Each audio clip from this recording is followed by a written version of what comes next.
Have you ever wondered why you keep jumping from one relationship to another? Have you ever wondered why your relationship keeps failing and then you begin to blame yourself? Despite that you are the perfect partner, you are the perfect match, you have everything, all that it takes to be tagged a wife material or a husband material. Check out for ancestral patterns in relationship. What do we understand by ancestral patterns in relationship?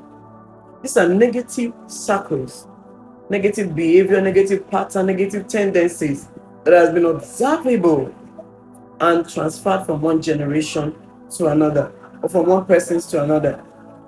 So in relationship, this kind of pattern can be maybe from divorce, abandonment, servitude, exploitative behavior, emotional abuse, physical abuse, and so many other negative traits that you can ever imagine in a relationship.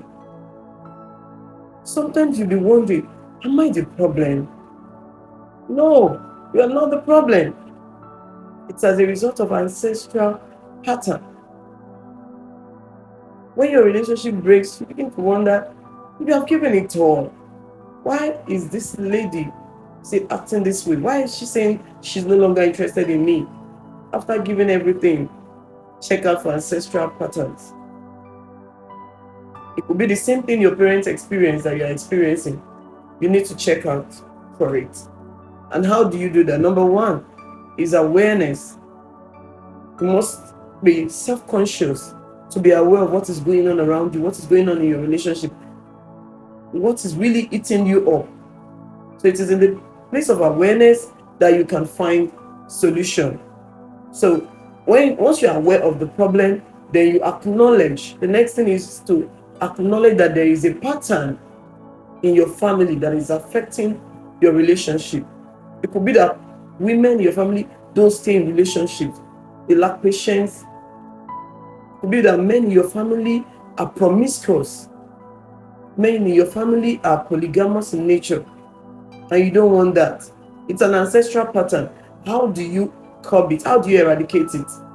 So you have to first acknowledge it. You have to first be aware of it. Then you have to go for therapy. You have to seek counseling. You need a mentor to help you rediscover these traits and help you with how to navigate this ancestral circle so that you will not fall into it again in the next relationship. Then another thing you need to do is to rewrite your story. Or you've been having issues with your relationship, the first one has gone, the second person left you, third person left you, and it has become a circle. You need to, after reflecting, acknowledging it, now you have sought therapy. You need to be able to make up your mind to rewrite your story. And now I'm going to rewrite my story. What has happened to me in the past will not happen to me again. I'm going to share from my personal experience. When I was having issues with having a man to call my own, relationship was failing. And I realized that the ladies that these men were leaving me for were way below. We were not as intelligent, we were not as schooled as I was.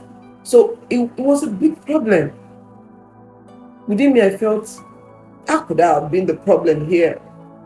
When I can contribute to this man's life, I add value to him, I give him joy, I respect him, I even do more than I'm supposed to be doing. So why did he still leave? You don't have to beat yourself to it. Just have to self-reflect, be aware of it, acknowledge that there is a problem. It is when you acknowledge that there is a problem that you can break the circle. So you must make up your mind that I'm going to break this circle. You may not have been the one that started the circle. You may have started by in the generation of your forefathers, but you can be the one to break the jinx. So when you have made up your mind that you are going to break the jinx, then intentionality will come in.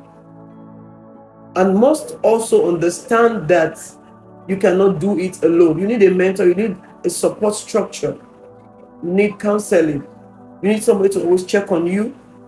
You are moving to your next relationship, you need somebody to talk to. A lot of time, people would have gone through bad experience, would have been cheated upon, been disappointed, probably he has gotten you pregnant and abandoned you. That's why your eyes are not clear. You now run to the mentor. The mentor that ought to have been aware of the relationship when they started. A lot of people don't carry people along. We don't carry people along in our relationship until trailer begin to jam the relationship. Then you're now going to be running helter-skelter. And that is a problem also. So you need a support structure. And finally, this is the biggest part. You need spiritual cleansing. You cannot downplay the role of the spiritual in breaking ancestral circles in your relationship. Because you did not start it. It might have started from 5 generations before you. So it will take the supernatural to break the curse, to break that circle. It could have been that your forefathers too were angry. When they are angry, they will beat up a woman. They will do the woman anyhow, throw the loads out and move in. Another one will move in, they will do the same thing. The circle keeps repeating itself. You have to get a spiritual leader to help you. It might be a friend that hold your hands and pray with you. You might have to keep vigils, regardless of whether you're a Christian or you're a Muslim. You need to be spiritually fortified to break the circle. You might have to throw yourself into fasting and prayer. Wake up, pray, break the circle, break the circle. Be intentional about it. And God will help you. It will help your consciousness to be careful when you are moving into the next relationship. Because it is important that before you start a relationship, you must reflect. You must learn from your past. What broke my past? Why am I changing partners? It is intentional. You have to be intentional about breaking the circle. You may not have been the one that started it. So when you have problems in your relationship, don't beat yourself to it. Do not beat yourself. Do not be so hard on yourself. Some of these things that we go through, they are not really our fault. They are ancestral patterns that at the end of the day, when you are in your low moments, when you are vulnerable, when you are down, maybe you just had a disappointment, you are sick, that's when the demon will just crawl in and make sure that you fall into that circle again and again. So you have to be self-conscious, reflect, and then pray about it. And God will help you.